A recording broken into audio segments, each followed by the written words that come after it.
Shalom Bapak Ibu.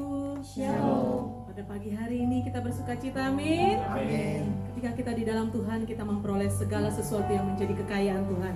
Mari kita siapkan hati kita akan berdoa. Terima kasih Tuhan, terima kasih. Kami berterima kasih untuk segala kebaikan-Mu. Kami boleh hadir pada pagi hari di tempat ini, maupun kami yang ada di rumah. Tuhan, kami percaya seperti Kau melawat kami di tempat ini, kami juga percaya setiap kami yang ada di rumah juga Kau melawat. Kami tahu bukan dengan kuat, bukan dengan gagah kami, tapi semata-mata karena pertolongan daripada Tuhan, karena anugerah daripada Tuhan kita yang hidup. Haleluya.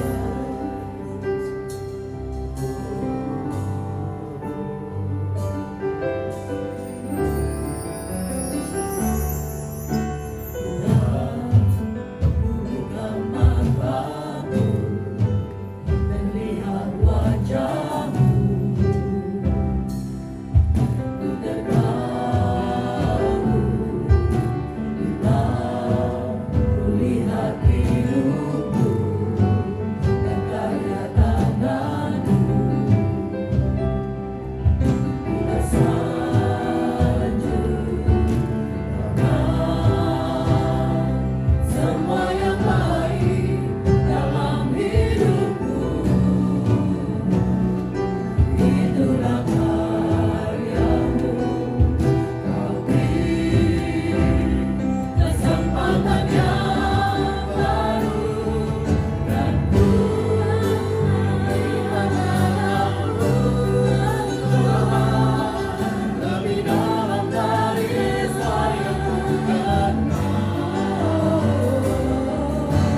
Hadirat-Mu nyata pada pagi hari ini Tuhan. Kami merasakan sukacita yang berasal daripada Tuhan. Kami merasakan hadirat-Mu turun di tengah-tengah kami ya Tuhan. Kami merasakan ada jubah yang Kau kenakan Tuhan di tubuh kami ya Tuhan. Kami merasakan sungguh kami merasakan ya Tuhan Kau hadir pada pagi hari ini. Mengalir pribadi-Mu di tengah-tengah kami. Mengalir urapan-Mu Tuhan bagi setiap kami yang hadir pada pagi hari ini.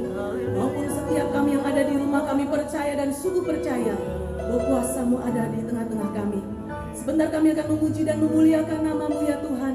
Kami percaya ya Tuhan, apapun yang kami ucapkan ya Tuhan pada pagi hari ini, penyembahan kami, pujian kami naikkan untuk menyukakan hati Tuhan. Haleluya. Amin. Shalom Bapak Ibu. Shalom. Haleluya, pada pagi hari ini kita semua sehat. Amin. Tuhan hadir di tengah-tengah kita pada pagi hari ini dan kita percaya Dia ingin melawat setiap kita. Saya undang Bapak Ibu untuk bangkit berdiri. Mari kita katakan bahwa inilah tahun pembebasan yang Tuhan berikan dalam hidup kita. Haleluya.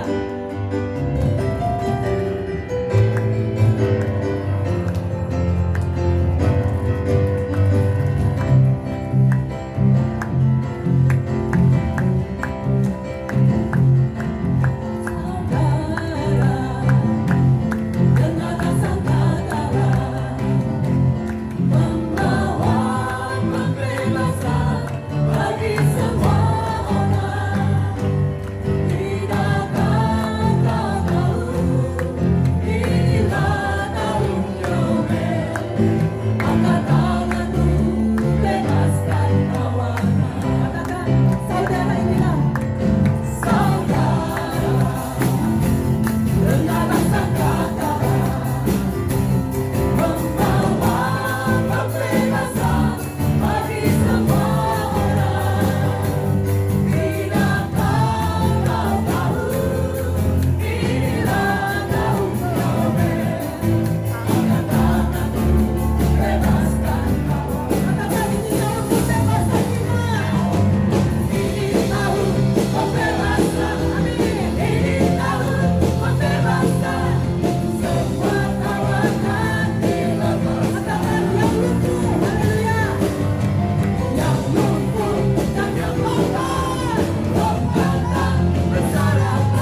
percayakan bahwa Tuhan sudah membawa setiap kita kepada kemenangan demi kemenangan. Amin. Amin. Kita bersuka cita, beri kemenangan buat Tuhan kita. Kita mau katakan, kita mau berjalan bersama dengan Tuhan. Haleluya.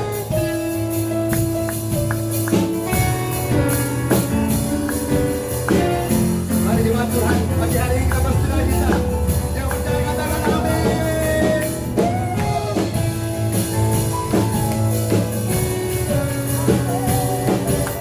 Kita mau katakan, berjalanlah.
Kita mau siapkan hati kita.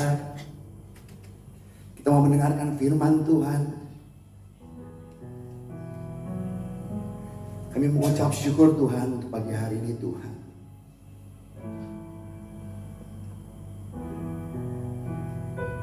Sungguh kasih-Mu Tuhan, sungguh mempesona dalam kehidupan kami Tuhan.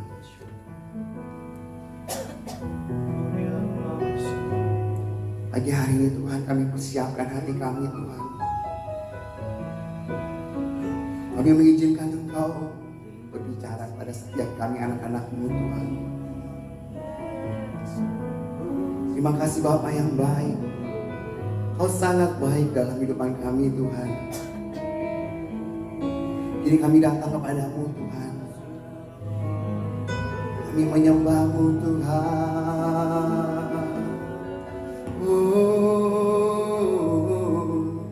Haleluya.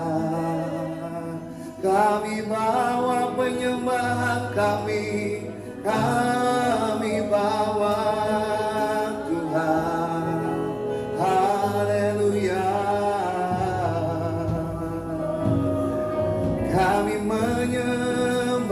Tuhan. Engkau yang memelihara hidup kami Tuhan. Sungguh Tuhan, kami datang kepadamu Tuhan pagi hari ini Tuhan. Kami merendahkan diri kami di hadapan-Mu Tuhan. Terima kasih Bapa yang baik. Haleluya. Mari jemaat Tuhan.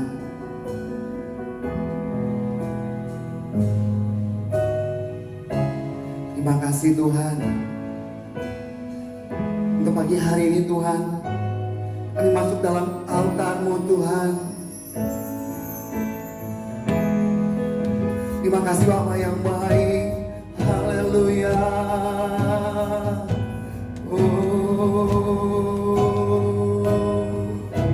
Kami menyembah Engkau Tuhan lebih dalam lagi Tuhan. Haleluya. Kami datang kepadamu Tuhan.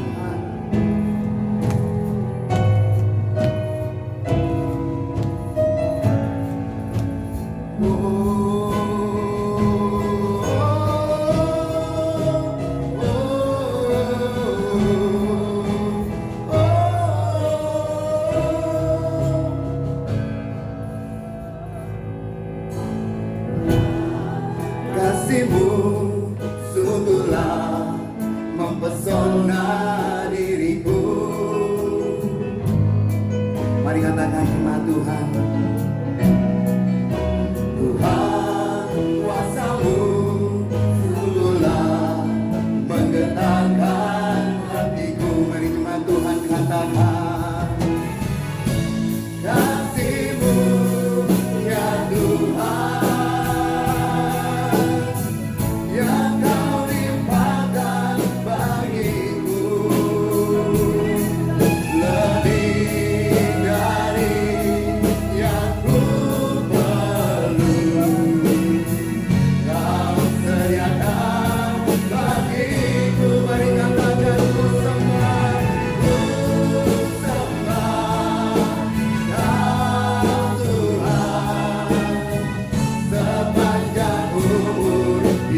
masuk dalam aliran hidupmu Tuhan.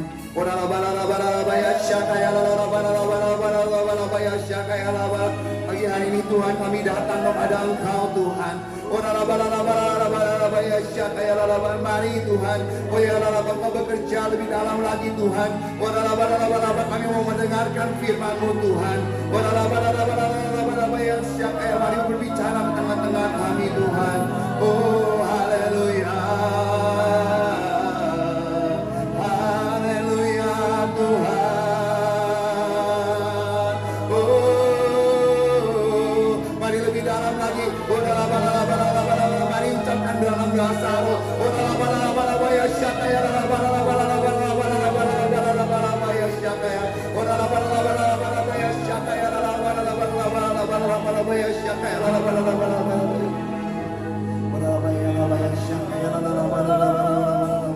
Kau sungguh mengasihi setiap kami anak-anak-Mu Tuhan.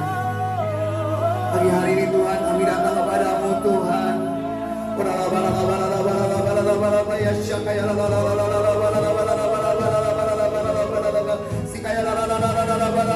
Engkau yang mengatur setiap dalam hidupan kami Tuhan. Engkau yang mengatur jalan hidupan kami Tuhan. Pagi hari ini Tuhan, kami membuka hati kami untuk Engkau Tuhan.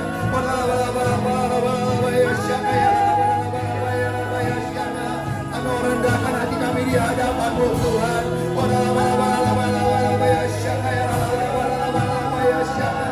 Biar pagi hari ini Tuhan kami datang menyembah-Mu Tuhan. Baik kami yang di sini maupun di rumah-rumah Tuhan, kami percaya Kau melawat setiap kami Tuhan. Haleluya. Mari jemaat Tuhan, kita mau datang dalam hadirat Tuhan. Kita mengatakan kepada Tuhan, kasih-Mu ya Tuhan.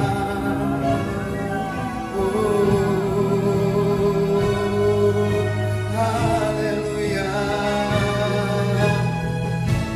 Kasih-Mu ya Tuhan, yang Kau limpahkan bagiku lebih dari yang ku perlu. Amin. Kau sediakan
Terima kasih Bapa yang baik.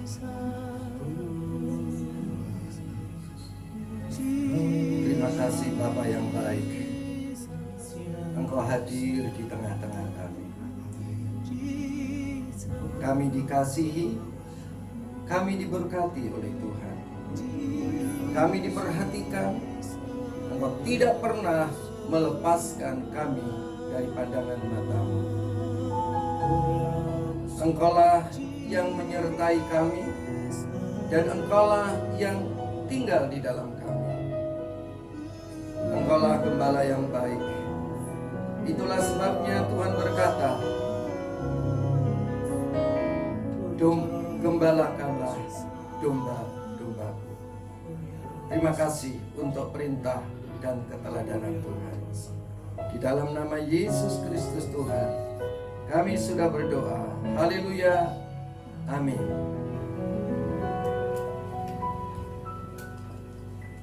Kelihatannya volumenya perlu ditambah.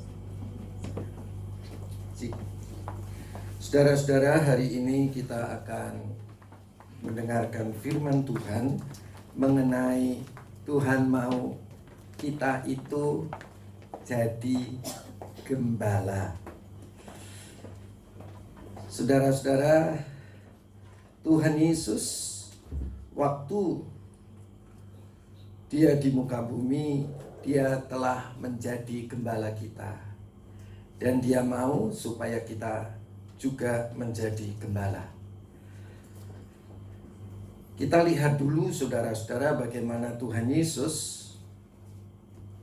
Dia adalah Allah yang menjelma menjadi manusia. Mengapa Tuhan Yesus menjelma menjadi manusia? Karena Tuhan Yesus itu mengasihi kita. Karena firman Tuhan di dalam Yohanes pasal ketiga ayat yang ke-16 di sana dikatakan, karena begitu besar kasih Allah akan dunia ini, sehingga Ia mengaruniakan anaknya yang tunggal, yaitu Tuhan Yesus Kristus, supaya setiap orang yang percaya kepada Yesus, bahwa Yesus adalah Allah yang menjadi manusia untuk menebus dosa kita dan bangkit untuk membenarkan kita, tidak binasa, melainkan beroleh hidup yang kekal. Saudara-saudara, di sini kita bisa melihat Tuhan Yesus itu sebagai Allah yang menjadi manusia.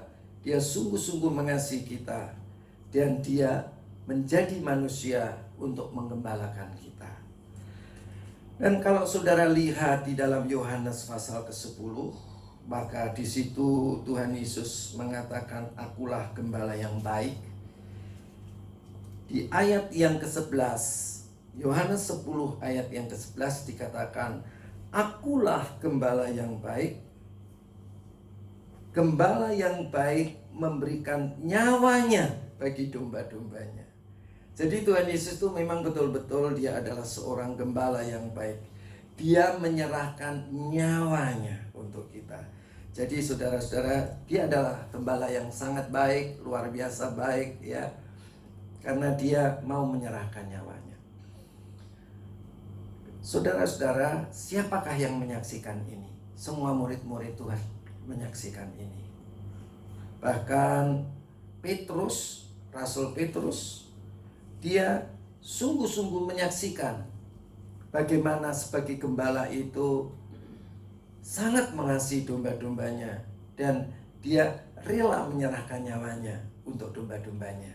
Saudara-saudara, kalau saudara lihat di dalam Yohanes pasal 10 ayat yang ke-14, akulah gembala yang baik, dan aku mengenal domba-dombaku, dan domba-dombaku mengenal aku.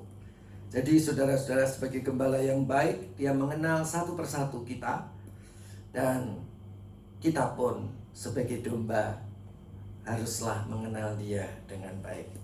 Kita harus bisa mengenal suaranya, saudara-saudara. Ya, kita sebagai domba itu harus bisa kenal suaranya Tuhan. Ya, oh Tuhan lagi hadir, ya kan? Jadi kita harus kenal ya. Karena Tuhan Yesus sendiri katakan, aku gembala yang baik dan aku mengenal domba-dombaku dan domba-dombaku mengenal aku. Jadi saudara-saudara, kita bisa mengenal Tuhan. Apa yang menjadi kesukaan Tuhan, apa yang menjadi ketidaksukaan Tuhan. Kita kenal dia. Oleh sebab itu, saudara-saudara, Rasul Petrus yang sungguh mengenal Tuhan Yesus, di dalam Yohanes pasal yang ke-21, Tuhan Yesus yang mengasihi dia, dan dia rasa dia juga mengasihi Tuhan Yesus. Karena dia lihat, saudara, dia sudah menyangkal Tuhan Yesus 3 kali, dan kemudian ayam berkokok 3 kali. Seperti yang dikatakan Tuhan Yesus, bahwa dia akan menyangkal, ya, dan betul-betul dia menyangkal. Oleh sebab itu di dalam Yohanes pasal 21 ayat ke-15 dikatakan, sesudah sarapan Yesus berkata kepada Simon, saya minta tolong volumenya diangkat sedikit. Simon anak Yohanes, apakah engkau mengasihi aku lebih daripada mereka ini? Jawab Petrus kepadanya, benar Tuhan, engkau tahu bahwa aku mengasihiku. Apa yang dikatakan Tuhan? Gembalakanlah domba-dombaku. Jadi Petrus adalah dombanya Tuhan Yesus. Tetapi Petrus yang sama, saudara-saudara, juga mengasihi Tuhan Yesus. Itulah sebabnya Tuhan Yesus mengatakan, apakah engkau mengasihi aku? Dan setelah Petrus bilang, ya Tuhan, aku mengasihi engkau, Yesus itu mengasihi kita, dan dia minta responnya kita mengasihi dia. Begitu kita mengasihi dia, Tuhan katakan, gembalakan domba-dombaku. Jadi menggembalakan domba-domba itu bukan karena terpaksa, tetapi menggembalakan domba-domba Tuhan itu dengan sukarela. Sama saudara sekarang ini beribadah di tempat ini bukan karena terpaksa, tetapi karena kita dengan sukarela. Karena Tuhan mengasihi kita, kita pun mau mengasihi Tuhan. Ya, haleluya. Hal itu ditanya Tuhan Yesus sampai 3 kali. Sampai Petrusnya nggak enak, saudara-saudara. Akhirnya Petrus bilang, ya Tuhan, engkau tahu hatiku, betapa aku mengasihi engkau. Ya. Jadi saya mau tandaskan di sini, kita ini dikasihi Tuhan dan kita juga mengasihi Tuhan. Nah, orang yang mengasihi Tuhan, membalas balik kasihnya Tuhan, itu harus menggembalakan domba-domba. Ya, jangan saudara, kalau saudara tahu dikasihi Tuhan, kemudian saudara mengasihi Tuhan, saudara nggak gembalakan. Ya, itu artinya saudara tidak mengasihi Tuhan. Sama aja kalau saudara waktu masih anak-anak beranjak bayi, beranjak ke anak-anak, beranjak ke remaja, ke dewasa muda, kan saudara tahu kan bahwa mama papa kepengen punya cucu, gitu ya Tante Ira ya. Ya kan? Kepingin punya cucu. Papa mama kita sudah mengasihi kita. Papa mama kita kepingin dia punya cucu. Nah, kemudian kalau kita memang betul mengasihi orang tua kita, kita harus jadi orang tua, yaitu mengembalakan anak-anak kita. Ya. Ini terkecuali bagi orang yang punya komitmen mau hidup melajang untuk melayani Tuhan. Itu memang kekecualian ya. Nah, tapi kalau kekecualian saudara tidak punya anak secara jasmani, saudara harus punya anak secara rohani, menggembalakan.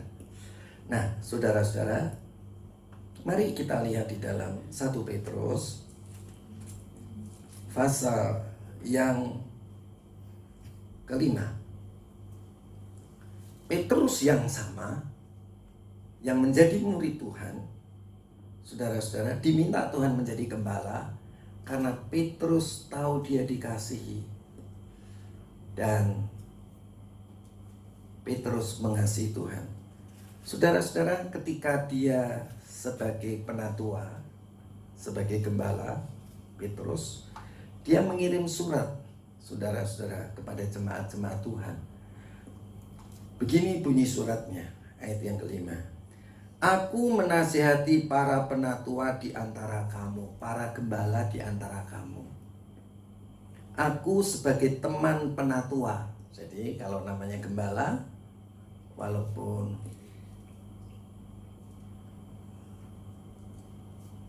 saya gembala, saudara pun harus jadi gembala. Jadi saya teman saudara, teman penatua, teman gembala, ya. Nggak ada orang Kristen yang domba terus selama-lamanya jadi domba, tapi harus meningkat sebagai gembala, karena kalau domba itu betul-betul merasa dicintai Tuhan dan balik mencintai Tuhan, dia harus jadi gembala, nggak boleh jadi domba. Ya, saudara, aku menasihati para penatua di antara kamu, aku sebagai teman penatua, ya, dan saksi penderitaan Kristus. Saudara-saudara, Tuhan Yesus itu, Petrus itu menyaksikan jadi gembala itu menderita.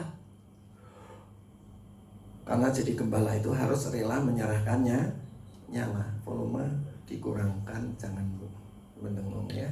Oke, cukup. Jadi sebagai gembala itu pasti menderita. Gak ada gembala yang gak menderita, ya. Tuhan Yesus sebagai gembala untuk menggembalakan kita menderita habis, ya. Jadi kalau saudara dari domba kemudian saudara jadi gembala, saudara pasti menderita. Gak ada gembala yang tidak menderita, ya. Kalau gembala gak menderita, itu pasti dia pencuri, ya. Betul kan? Alkitab bilang. Gak percaya? Mau dibukain? Balik lagi. Ayo kita lihat Yohanes pasal yang ke-10. Ya saudara, kalau gembala itu pasti menderita karena dia menjaga domba. Tapi kalau ada gembala yang tidak menderita, itu namanya serigala berbulu domba, ya. Oke kan?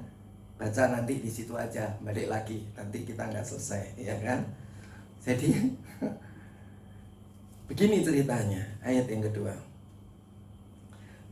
Gembalakanlah, 1 Petrus pasal 5 ayat yang kedua. Gembalakanlah kawanan domba Allah yang ada padamu. Jadi domba itu bukan domba kita. Saudara itu bukan domba saya. Dombanya siapa? Tuhan, ya. Tapi kita dititipi jadi gembala. Apa saudara? Apa jelasnya? Kurang kenceng? Kok belum semua? Saudara berarti jadi domba saya. Saya ini cuma gembala titipan, gembala yang dititipi, ya. Saudara itu dombanya Tuhan, bukan domba saya. Tapi walaupun begitu kita harus rela menyerahkannya nyawa, ya. Sebagai gembala harus rela menyerahkan nyawa. Apapun bagaimanapun, domba itu harus gemuk-gemuk. Domba itu harus sehat-sehat. Nggak boleh domba yang tidak melahirkan anak, ya. Jadi gembala itu tanggung jawabnya, ya. Ini gembala jadi-jadian, dijadikan, ya kan? Ya. Oke. Gembalakanlah kawanan domba Allah yang ada padamu, Jangan dengan paksa, tetapi dengan suka rela sesuai kehendak Allah. Jadi nggak boleh kita mengembalakan walaupun menyerahkan nyawa. Ya, saudara-saudara, menyerahkan nyawa untuk siapa? Untuk Tuhan, bukan untuk domba. Ya, kalau saya menyerahkan nyawa untuk saudara, bukan saya menyerahkan nyawa untuk saudara. Saya menyerahkan nyawa untuk Tuhan. Ya, jadi kalau saya menderita, saya bukan menderita karena saudara, tapi saya menderita karena Tuhan. Ya, jadi gembala itu memang begitu. Ya, gembala itu kerjaannya kok nggak ada yang ngomong sih? Berat. Tuh. Gimana saudara-saudara dititipin anak titipan atau dititipin domba-domba, tapi syaratnya dombanya harus melahirkan, punya anak sehat, tambun, ya kan? Terus apa lagi saudara? Harus ya kan, sehat tambun kan melahirkan tadi, ya kan? Punya anak sehat tambun, dombanya mesti menghasilkan bulu domba yang ya kan? Ya kan? Karena bulu dombanya bisa dijual. Ya kan? Dan harus melahirkan anak-anak sehat. Ya. Jadi kalau kita dititipin Tuhan jiwa-jiwa, apa maksudnya? Jiwa-jiwa itu harus gemuk-gemuk, sehat. Harus melahirkan jiwa-jiwa. Ya, itu titipan Tuhan, ya. Itu namanya gembala. Menderita enggak begitu? Apa saudara? Menderita. Ya. Itu. Lebih gampang mana menggembalakan domba beneran sama domba manusia? Lebih sulit menggembalakan domba titipan Tuhan yang namanya manusia. Domba itu saudara, kalau saudara, ya pokoknya lebih gampang, saya nggak mau kasih perumpamaan ya. Saudara pasti lebih tahu dari saya. Ya, jadi kita itu tidak boleh terpaksa untuk menggembalakan doa, tetapi kita harus suka rela. Karena apa? Saya menggembalakan karena Tuhan mengasihi saya mengasihi Tuhan. Saya dikasih domba titipan, saya dijadikan gembala jadi kejadian ya. Tapi jadi-jadian itu maksudnya bukan gembala yang sesungguhnya. Gembala yang sesungguhnya siapa saudara? Tuhan Yesus Kristus ya. Gembalakanlah kawan domba Allah yang ada padamu, jangan dengan paksa tetapi dengan sukarela sesuai dengan kehendak Allah, dan jangan karena kamu mencari keuntungan. Gembala yang baik, Tuhan Yesus itu tidak mencari keuntungan dari kita. Apa yang bisa kita berikan kepada Tuhan Yesus? Nggak ada. Ya. Tuhan kasih nyawa kita. Memang kita bisa kasih nyawa untuk Tuhan? Tuhan kasih penglihatan kepada kita. Memang kita bisa kasih penglihatan untuk Tuhan? Nggak bisa. Tuhan kasih semuanya untuk kita. Memang seberapa banyak yang kita kembalikan kepada Tuhan? Nggak bisa. Ya. Saudara-saudara, jadi saudara-saudara, jangan kita kalau kita jadi gembala yang baik seperti Tuhan Yesus jadi gembala yang baik, dia nggak cari keuntungan dari kita, tetapi dia itu melakukan dengan pengabdian karena Bapaknya. Aku mengembala, kata Tuhan Yesus. Juga kita demi Tuhan Yesus kita mengembalakan jiwa-jiwa, bukan dengan mencari keuntungan, tapi dengan mengabdi. Abdi itu hamba, ya, hamba, ya kan? Hamba itu abdi. Ya. 3. Jangan kamu berbuat seolah-olah mau memerintah. Kita terhadap domba-dombanya Tuhan tidak boleh memerintah. Tapi harus apa saudara? Memberi teladan. Nah, ini yang saya mau masuk di sini. Bukan memerintah, tetapi memberi teladan. Nah, saudara, memerintah itu begini. Tuh, kamu ya lakukan ya seperti firman Tuhan ya. Tuh, begini ya. Jangan mencuri. Nah, gampang. Jangan memerintah tapi memberi teladan. Ayo. Kita akan coba lihat di dalam kitab Ulangan pasal yang kelima. Yang paling gampang dulu ya. Yang paling gampang dulu. Ulangan pasal kelima ayat yang ke-12. Nanti saudara bisa cek di WABC ya, sudah saya send ke saudara. Ini judulnya apa saudara? Ke-10 firman ya. Inilah yang disebut Taurat, perintah Tuhan, kehendak Tuhan, keinginan Tuhan ya. Dari 10 perintah Tuhan, salah satunya ini begini, yaitu perintah yang keempat, ayat 12. Tetaplah ingat dan kuduskanlah hari Sabat, seperti yang diperintahkan kepadamu oleh Tuhan Allahmu. 6 hari lamanya engkau akan bekerja dan melakukan segala pekerjaanmu. Ayat 14. Tetapi hari ke-7 adalah hari Sabat Tuhan Allahmu. Maka janganlah melakukan sesuatu pekerjaan engkau atau anakmu laki-laki atau anakmu perempuan atau hambamu laki-laki atau hambamu perempuan atau lembumu atau keledaimu atau hewanmu yang manapun atau orang asing yang di tempat kediamanmu, supaya hambamu laki-laki dan hambamu perempuan berhenti seperti engkau juga pada hari Sabat. Ayat 15.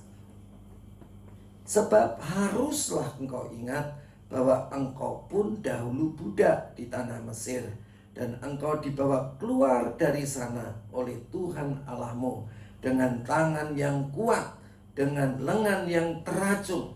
Itulah sebabnya Tuhan Allahmu memerintahkan engkau merayakan hari Sabat. Hari Sabat adalah hari Sabtu. Hari Sabat adalah hari keluarnya bangsa Israel dari tanah Mesir, dari perbudakan. Jadi bangsa Israel diminta Tuhan untuk merayakan hari kemerdekaan mereka dari perbudakan di Mesir. Nah, kok kita ibadahnya di hari Minggu?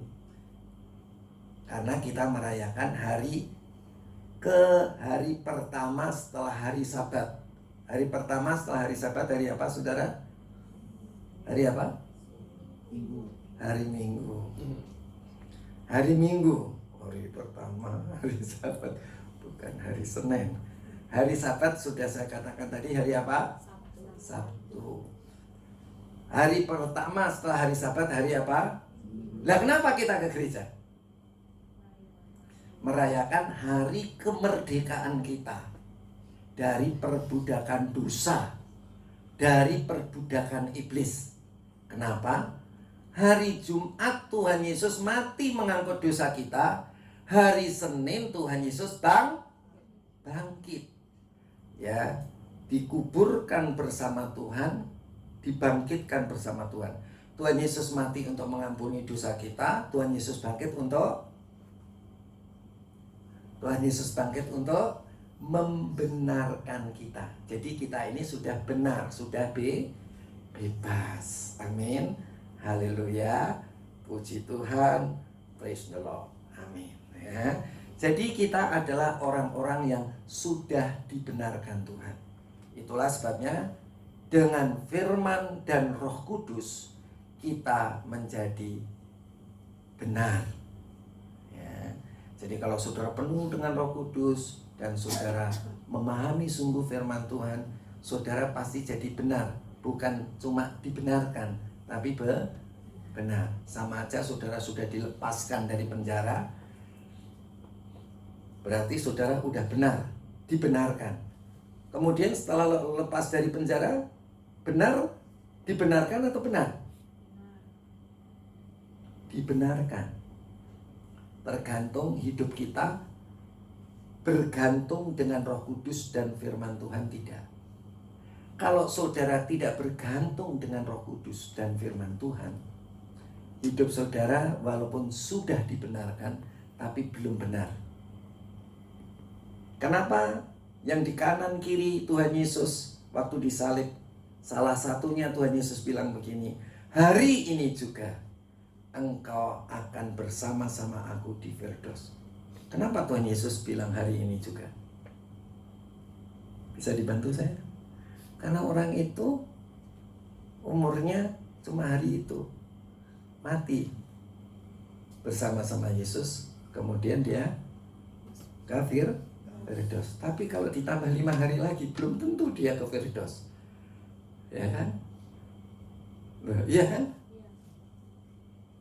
Ya Bang Ayah? Iya betul iya. Saudara sekarang saudara dibenarkan Tuhan. Misalnya percaya Yesus, saudara dibenarkan. Setelah itu hidup benar enggak? Waktu saudara percaya Yesus, saudara dibenarkan dan benar. Tuhan, seluruh hidupku kuberikan padamu, seperti waktu kamu jatuh cinta pertama kali kepada Tuhan. Semuanya kuberikan. Tapi kalau sudah itu lupa, ya kan? Kalau sudah lupa, bikin dosa. Ya. Jadi kita harus penuh dengan Roh Kudus dan penuh dengan firman Tuhan. Roh Kudus gunanya untuk mengingatkan kita kepada firman Tuhan, untuk memberi kuasa, kesanggupan, kemampuan kita untuk bisa melakukan firman Tuhan. Kalau saudara bergantung penuh kepada Roh Kudus dan saudara menyetujui akan firman Tuhan dalam pikiran saudara, Roh Kudus itu akan mengingatkan saudara akan firman Tuhan yang saudara sudah terima tadi. Oke. Kita balik lagi di 1 Petrus. Ya, 1 Petrus pasal ke-5. Jadi saudara-saudara, kita itu jangan cuma ngingetin, merintah. Minggu ke gereja. Lu siapa? Peribahasa berkata, apa saudara? Guru kencing berdiri, muridnya lari-larian. Jadi saudara, kita sebagai gembala tidak boleh cuma ngomong doang, omdom. Apa saudara? Ngomong doang, jangan. Jadi apa yang kalau jadi gembala itu saudara? Jangan bilang, hai saudara-saudara, kalau minggu kita mesti beribadah kepada Tuhan. Tapi ganti, habis ngomong besoknya ke Swiss, besoknya ke New York. Itu sih, ya itu namanya gembala yang berbulu serigala yang berbulu domba. Ya, ingat baik-baik ya. Ingat baik-baik. Nah, jadi gembala itu stres nggak saudara? Stres. Itulah sebabnya jadi gembala harus penuh dengan Roh Kudus. Supaya apa yang diucapkan itu adalah hasil keteladanan, bukan hasil ngutip ayat Alkitab. Jangan nyolong. Nyolong. Jangan zina. Tambah zina. Saudara-saudara ingat. Ayo kembali ke ulangan lagi.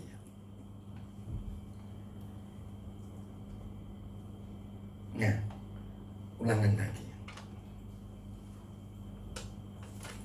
Ulangan pasal yang ke-5 ayat yang ke-21. Ini perintah yang terakhir. 10 perintah, perintah yang ke-10. Kalau di atas-atasnya kan bilang, hormatilah ayah dan ibumu, jangan membunuh, jangan berzina, jangan mencuri, jangan menjadi saksi dusta, ya kan? Tapi ayat 21 ini aneh, saudara. Ayo, apa anehnya ayat 21? Perintah-perintah yang terdahulu kan cuma apa, saudara? Jangan melakukan. Tapi perintah yang ke-10 ini apa? Jangan mengingini.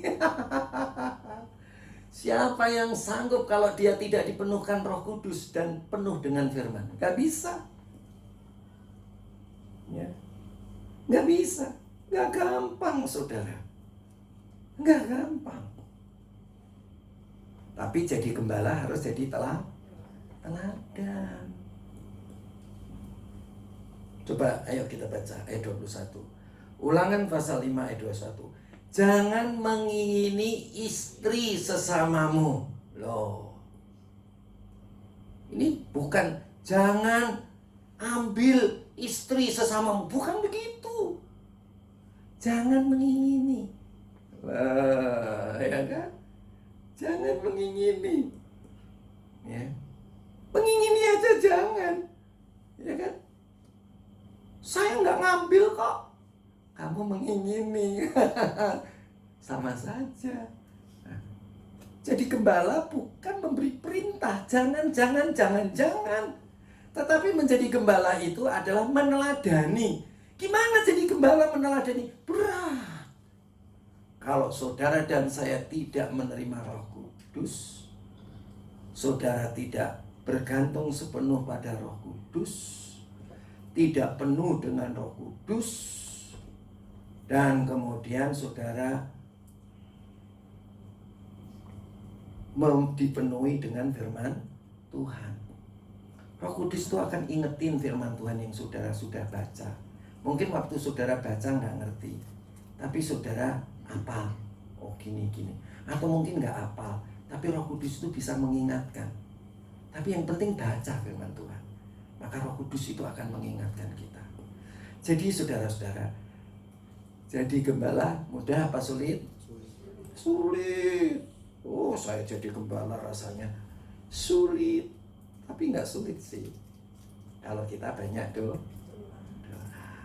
Ya, maka itu di gereja disediakan doa 3 jam dalam sehari. Saudara boleh tambah sampai sejam lagi, 2 jam lagi, supaya genep 5 jam. Bukan 5 waktu, tapi 5 jam. Dan itu pun kita harus dalam hidup sehari-hari berdoa dalam roh senantiasa. Jangan cuma doanya aja berdoa dalam roh, tetapi dalam kita berdoa, kita harus terus-menerus berdoa di dalam roh. Amin. Ya. Supaya apa, saudara-saudara? Supaya tidak ingin. Apa, saudara? Tidak ingin. Nah, jadi gembala itu sulit, susah, tapi bersama Yesus lakukan perkara besar bersama Yesus. Tidak ada yang sukar bersama Yesus. Ada jalan keluar untuk masalahku, untuk masalahmu, untuk masalah kita semua. Yesus anak domba Allah, juru selamat umat manusia. Yesus tabib yang ajaib, Dia menyembuhkan, Dia menguruskan, Dia membenarkan, Dia raja segala raja.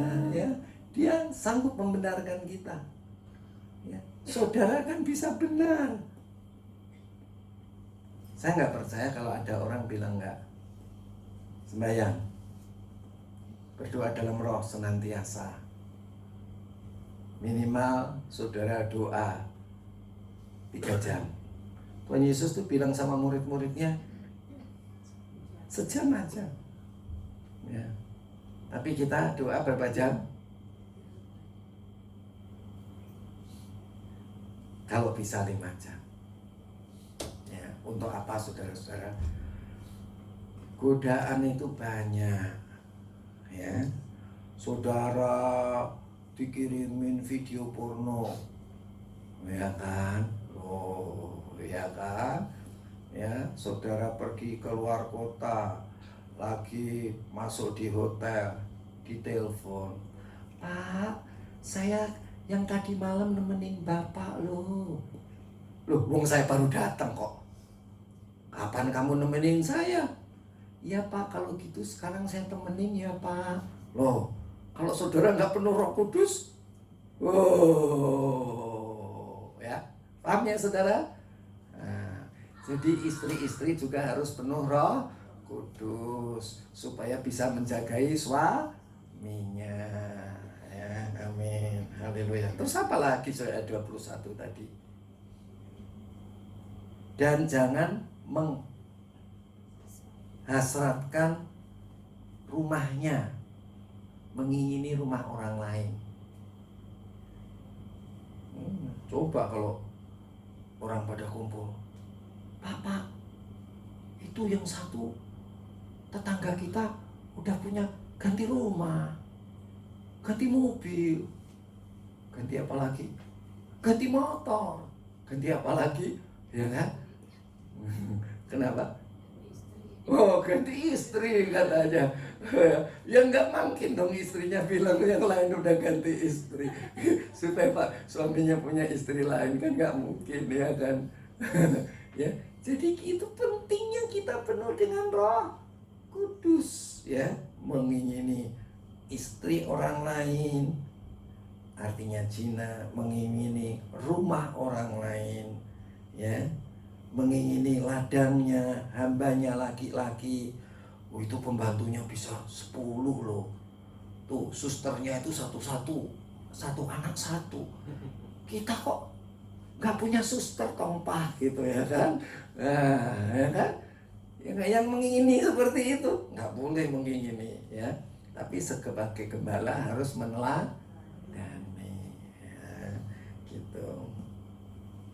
Atau hambanya perempuan, atau lembunya, kekayaannya, atau keledainya, mobilnya, atau apapun yang dipunyai sesamamu. Nah, jadi gembala itu berat. Beratnya apa saudara? Harus jadi teladan. Khotbah begini nggak boleh khotbah asal bunyi. Apa? Saya mengucapkan apa yang dikatakan oleh Alkitab. Nggak boleh begitu. Bagaimana hidup kita sehari-hari?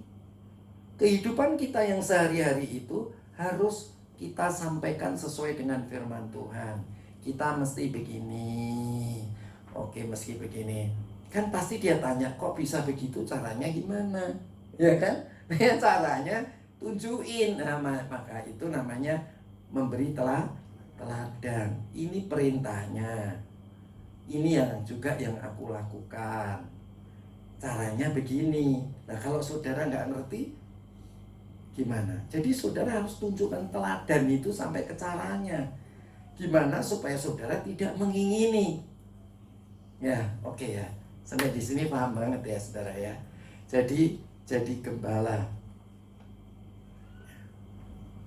Coba saya akan ajak saudara, ya, 1 Petrus pasal ke-5.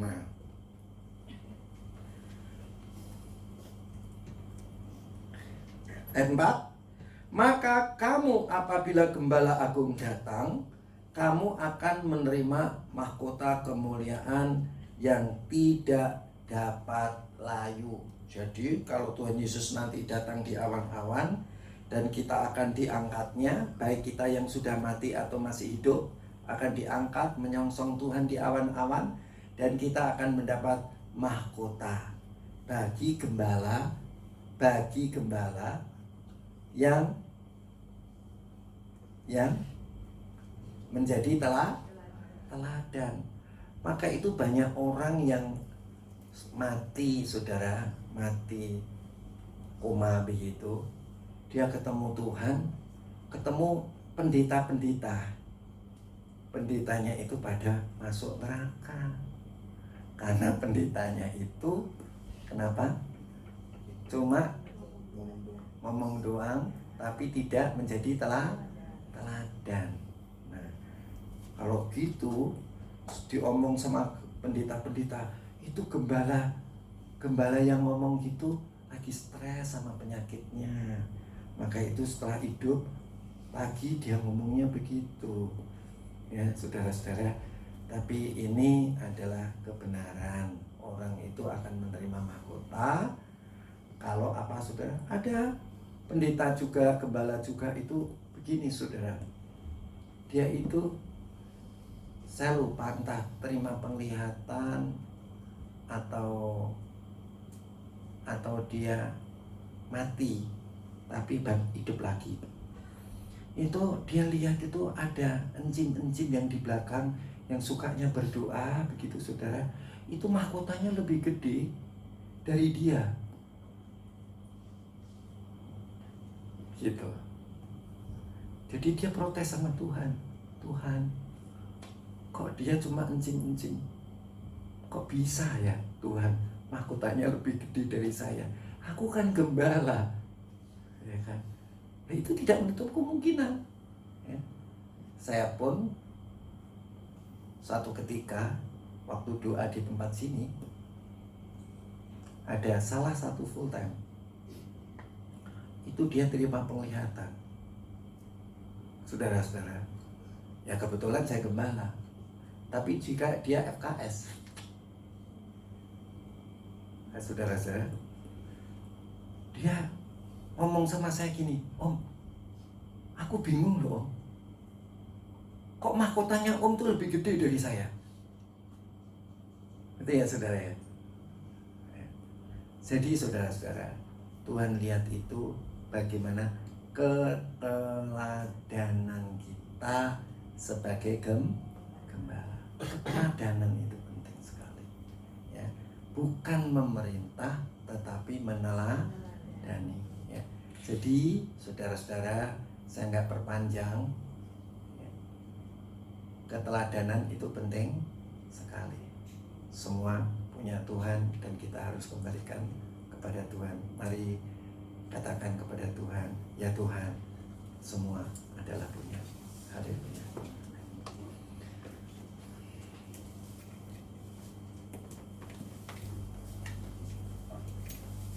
Oriana lama sikita. Ora lawaku, Oriana lama sana. Saya minta volume saya dinaikkan. Oriana lama sana. Mari kita bangkit berdiri. Katakan, ya Tuhan, semua adalah punya-Mu.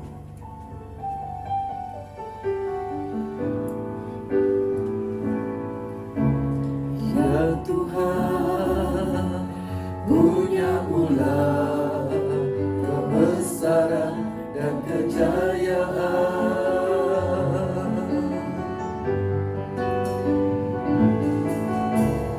Ya Tuhan, punya-Mu-lah kehormatan, kemasyuran dan keagungan. Segala yang di langit dan yang di bumi,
merasakan hadiratnya. Hosana, Hosana bagi Sang Raja. Ayo merasakan hadiratnya. Allah ada di tengah-tengah kita. Bahkan Dia tinggal di dalam saudara dan saya.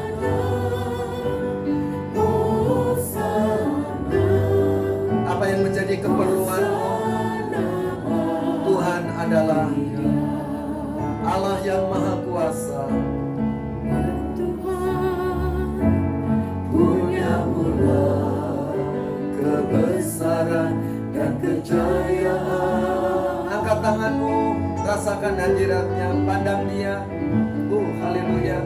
Ya Tuhan, punya mula kehormatan, kemasyuran.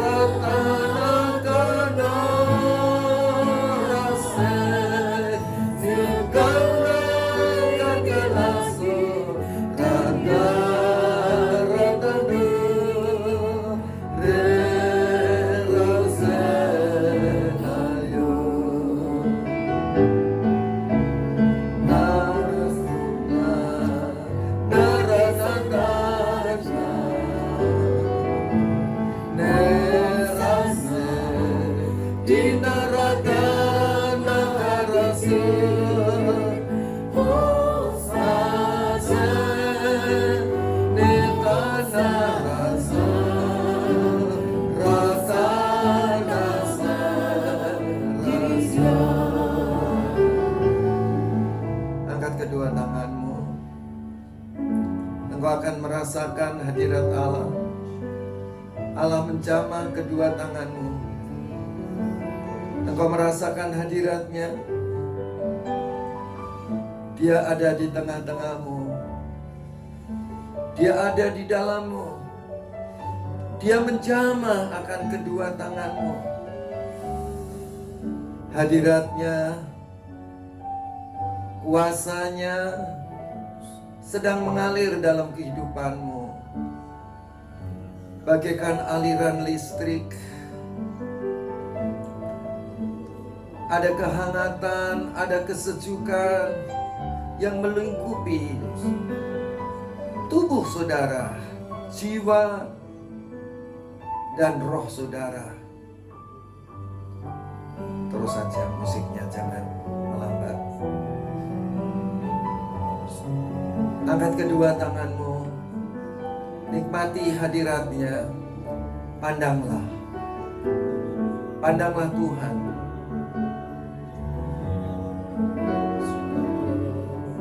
Pandanglah ke depan. Ada masa depan untukmu.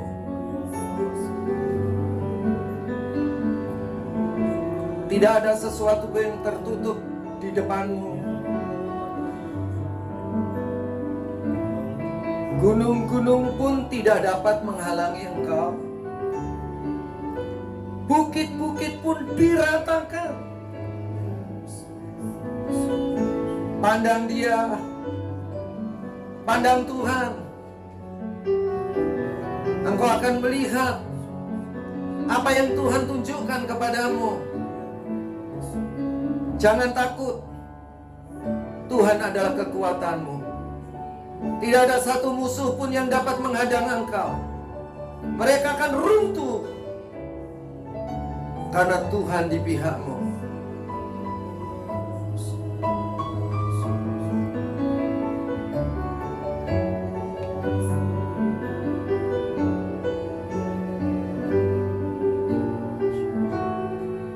Jangan ada seorang pun yang takut, bimbang.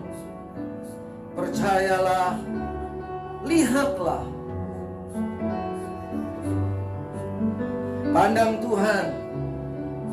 Tuhan akan membukakan mata rohanimu untuk dapat melihat bahwa semua masalahmu dapat diselesaikan. Pandang Tuhan. Engkau akan melihat, engkau akan mendengar, engkau akan merasakan.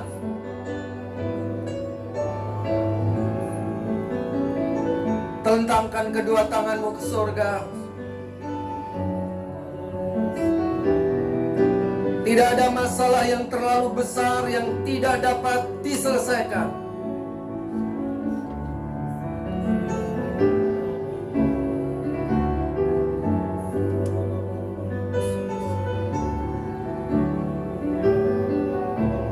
Pandang Tuhan, dalam nama Yesus, Engkau disembuhkan.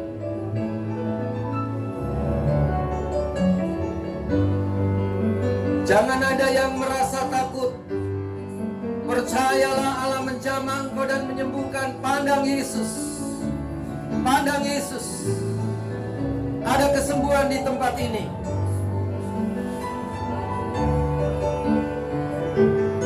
Tidak ada yang mustahil bagi Tuhan. Angkat kedua tanganmu ke surga, terimalah kesembuhan. Pintu-pintu yang tertutup dibukakan. Yesus luar biasa, Yesus hebat.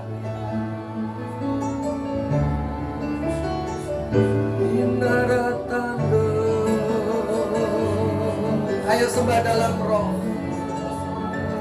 Sembah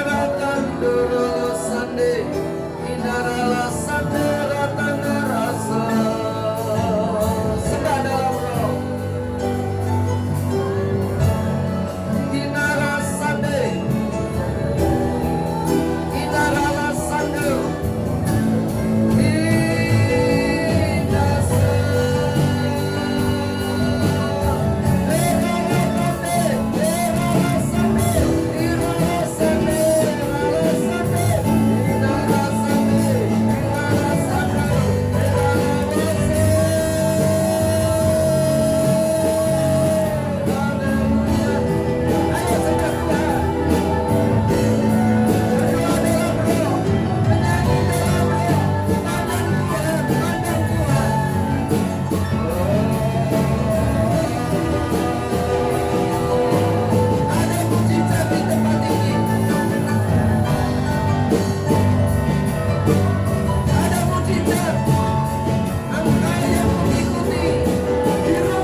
Ada terang Tuhan di tengah-tengah kita. Ada kelapangan, ada ketenangan, ada beban yang enak dan ringan rasanya.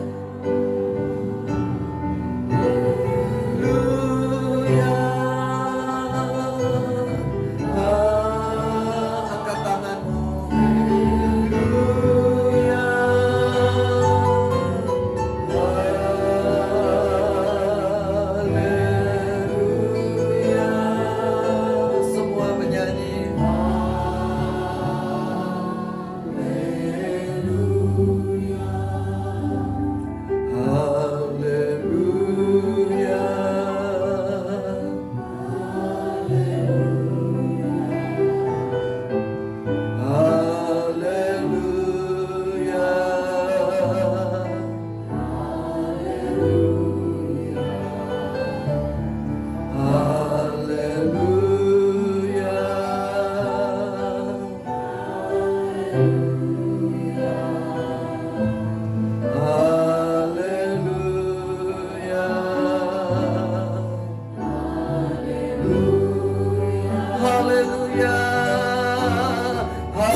Adakah saudara yang menerima penglihatan dari Tuhan? Kalau ada, silakan engkau menyampaikannya.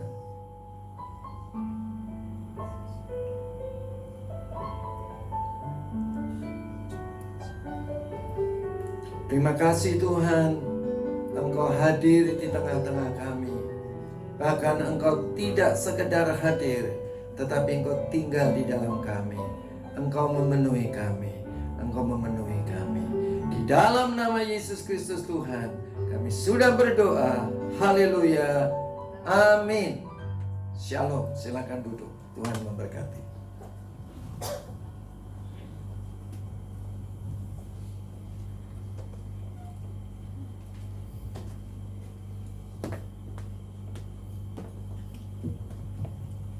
Sambil saya bacakan pengumuman, kantong persembahan dapat diedarkan. Kita akan memberikan persembahan 2 kali. Kantong persembahan berwarna ungu untuk kas gereja dan kantong persembahan berwarna merah untuk kas pembangunan gereja. Untuk pengumuman pertama, pemberkatan nikah dan surat keberatan. Pada hari Sabtu, tanggal 29 Agustus 2020, jam 10 sampai dengan selesai akan diadakan pemberkatan nikah antara Saudara Yosef Kristanto dan Saudari Suryani. Pemberkatan nikah ini diadakan di Brilliant Church Taman Alpha Indah.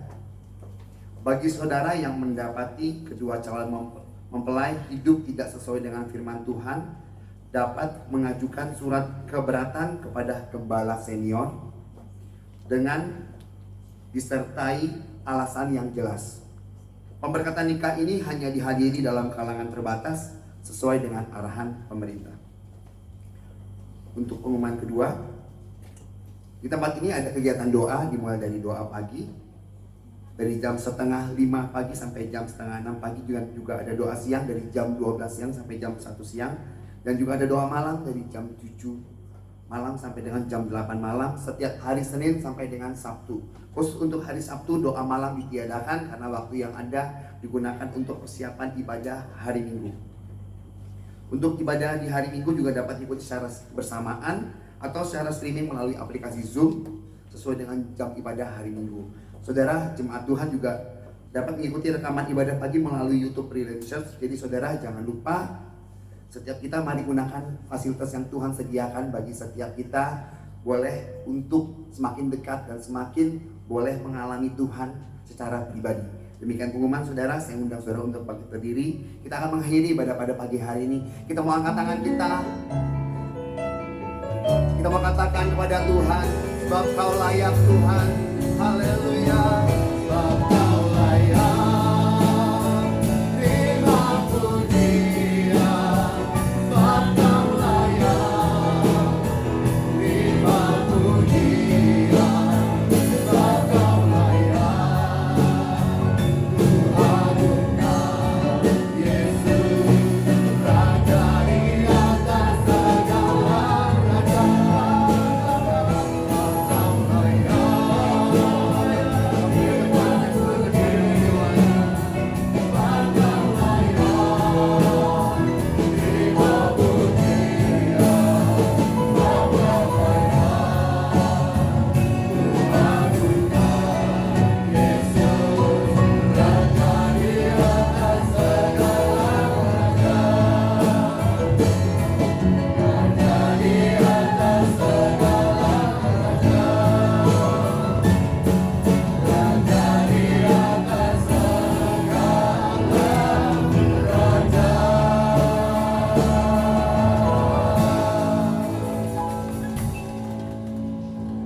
Bapa yang baik, kami bersyukur Engkau telah berfirman, Engkau telah menyatakan penyataan-penyataan-Mu di tengah-tengah kami. Itulah sebabnya kami bersyukur kepada Tuhan. Hadirat-Mu, mujizat-Mu ada di tengah-tengah kami, terutama pribadi-Mu. Kami telah mengembalikan apa yang telah Tuhan berikan kepada kami, dan kami percaya Tuhan akan membuka tingkap-tingkap langit dan memberkati kami. Sebentar lagi kami akan pulang ke rumah kami masing-masing. Kami percaya Engkau akan memberkati kami dalam setiap kegiatan kami. dari hari Senin sampai hari Minggu berikutnya. Angkat tanganmu saudara. Saudara-saudaraku yang kekasih, pulanglah engkau ke rumahmu masing-masing dengan damai sejahtera dari Allah Bapa, kasih daripada Tuhan Yesus Kristus, dan persekutuan dengan Allah Roh Kudus, yaitu di dalam nama Tuhan Yesus Kristus. Amin.